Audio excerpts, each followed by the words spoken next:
everyone, my name is Miss Shawn. I work at the Springfield School Age Program at the Springfield Literacy Center, so shout out to all my L16 and YMCA friends. Today I'm going to be reading a book for us called A Fish Out of Water by Helen and illustrated by P.D. Eastman. You know I love my fish. So, A Fish Out of Water. "This little fish," I said to Mr. Carp. "I want him. I like him. I think he likes me. I will call him Otto."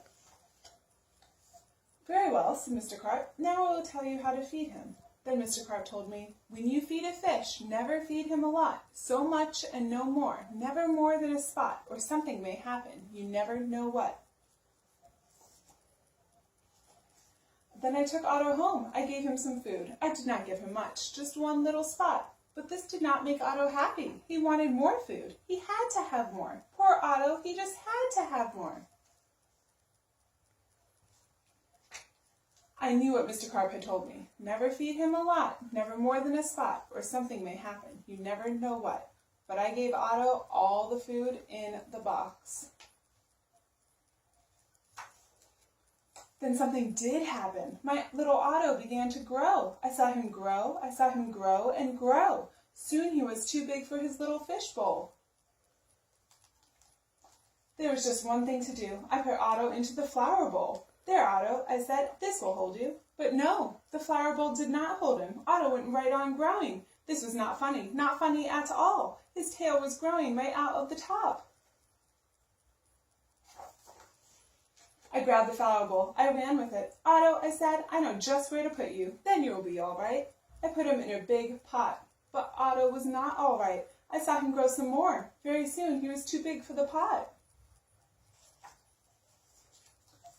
I put him in pot after pot. He was growing so fast. Poor Otto, my poor little fish. Oh, why did I feed him so much? "Otto," I said, "stop growing, please." But Otto could not stop growing. He was growing all the time. Very soon I ran out of pots.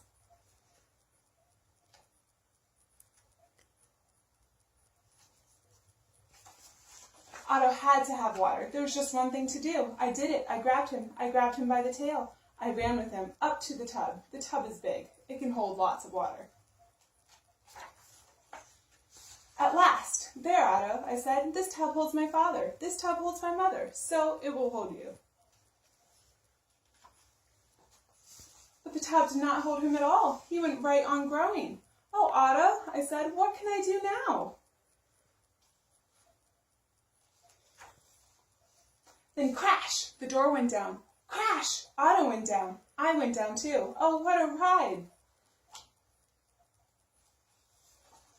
Down went the water into the cellar, and down went Otto too. I had to do something fast. I grabbed the phone. I called a policeman. "Help, help," I said. "I fed my fish too much. Mr. Carp told me not to, but I did." "What?" said the policeman. "Mr. Carp told you not to, but you did? Too bad. I will come at once." The policeman came. "My fish went that way," I said. "He is down in the cellar."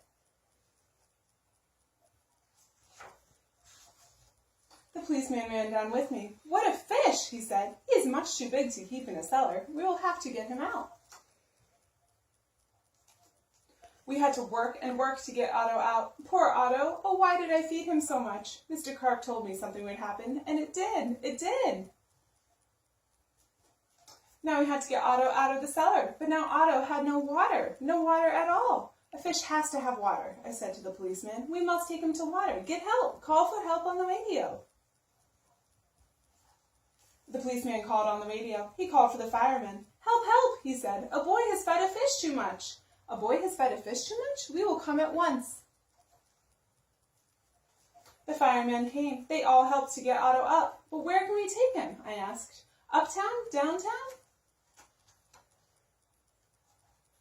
"To the pool," yelled the fireman. "To the pool," I yelled, "and please hurry." They did hurry. The fire truck with Otto came right up to the pool. The fireman yelled, "Everyone get out of the pool! This fish is going in!" Down into the pool went Otto, into the pool with a big, big splash. Now I was happy. Now at last my Otto had water, lots of water. This big pool was just the thing. This big pool would hold him. But Otto wouldn't bite on growing, and no one wanted Otto in the pool. They did not like Otto at all. "You take that fish out of here," they yelled. There's just one thing to do. I did it. I ran to the phone. I called Mr. Carp. "Please, please help me," I said. "I fed Otto too much." "Oh dear," said Mr. Carp. "See, you fed him too much. I knew you would. I always say don't, but you boys always do. Yes, I will come." Then Mr. Carp came. He had a black box in his hand. He had a lot of other things, too.